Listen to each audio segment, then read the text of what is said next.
Here is the bracket for our Big Ten Spring Tournament. Remember, these are the rosters from the spring.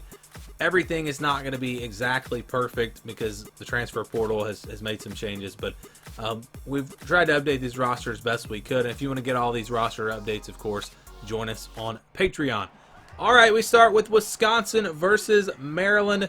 First quarter, a touchdown run from Braylon Allen. Wisconsin up 17-3. But here comes Maryland right back. Tagovailoa runs it in. It's 10-7, and then another touchdown run. Maryland up 17-7. Wisconsin now with it, trying to answer back, and they would. That's a touchdown. So tied at 20 now in the fourth quarter. First and goal here. Tagovailoa running again, and he'll run and scramble into the end zone for the touchdown. 27-20, Maryland on top. Now Wisconsin on fourth down. They get stopped about a yard short. And then Maryland picks up a first down, which allows them to run out the clock, and the Terps will advance. 27-20, a good game here to kick off our Big Ten Spring Tournament. All right, next up, it's Minnesota hosting Michigan State. 3-3, a touchdown run from Jalen Berger, and Michigan State's up. And then, how about a little option play? Michigan State is going to add to that lead. 17-3 now the score. 20-3, with Minnesota not going away. Sean Tyler with a touchdown run there before halftime. And then into the third quarter, they get another touchdown run. Makes it 20-17.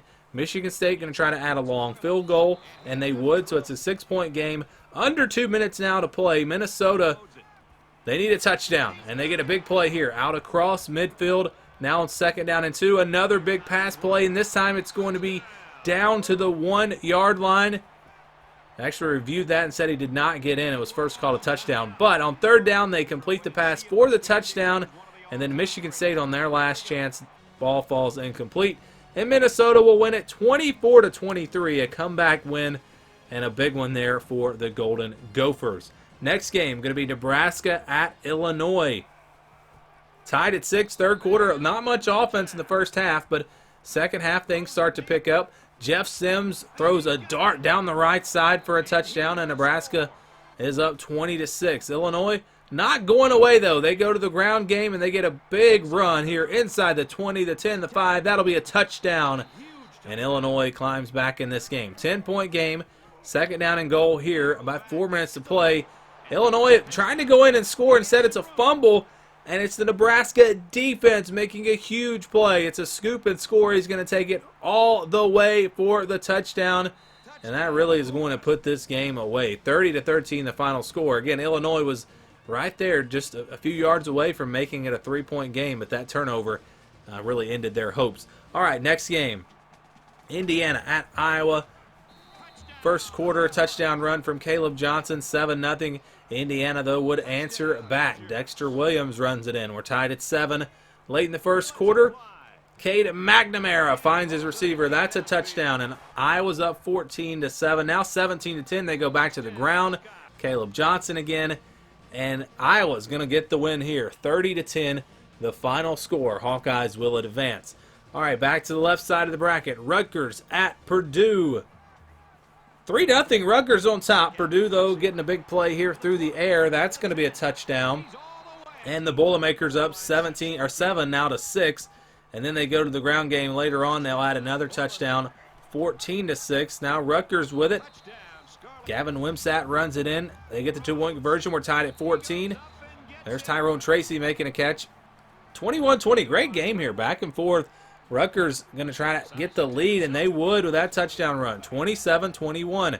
Late in the first half, Purdue going to take a shot deep, and that is caught as time expires. A huge touchdown for Purdue to give them the lead, but Rutgers comes right back here in the third quarter, and they don't get the 2-point conversion, but they do have the lead now. Fourth quarter, not as much offense here in the second half. Third down and 9. Time running out for Purdue, but they get behind the defense. He's wide open. 20, 10, 5. That's a touchdown. Purdue will take the lead back. They'll go for 2, and they'll get it, so it's a 3-point game. Now Rutgers, about a minute to play. Fourth down and 2. They've got to get this to keep the drive alive, keep the game alive, really. And Wimsatt's going to try to run, but instead he will be sacked.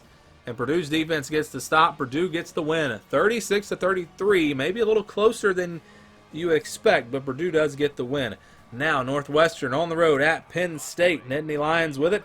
They're going to go to Nicholas Singleton for the touchdown. It's 7-0 Penn State. Northwestern, though, they get a big play on the ground. And look at him just find his way through the defense. Out across the 30, the 20, the 10. That's a touchdown for the Wildcats. And we're tied at 7. Now Drew Aller runs it in. It's 14-7.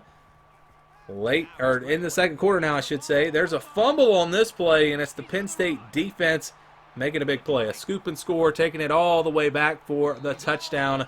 21-7, now 24-7. Penn State going to the air for the touchdown here in the red zone. And they're going to pull away here. 55-31 the final score. Penn State will advance over Northwestern, and maybe not a ton of upsets here in the first round. Let's take a look at the updated bracket. We're going to see Michigan take on Maryland. Nebraska, they did pull off an upset over Illinois, and the seeding was done based off of last year's standings, by the way. So they're going to face Purdue. Purdue gets the win over Rutgers. Ohio State will face Minnesota. And then Iowa will take on Purdue in the final matchup here in round number 2.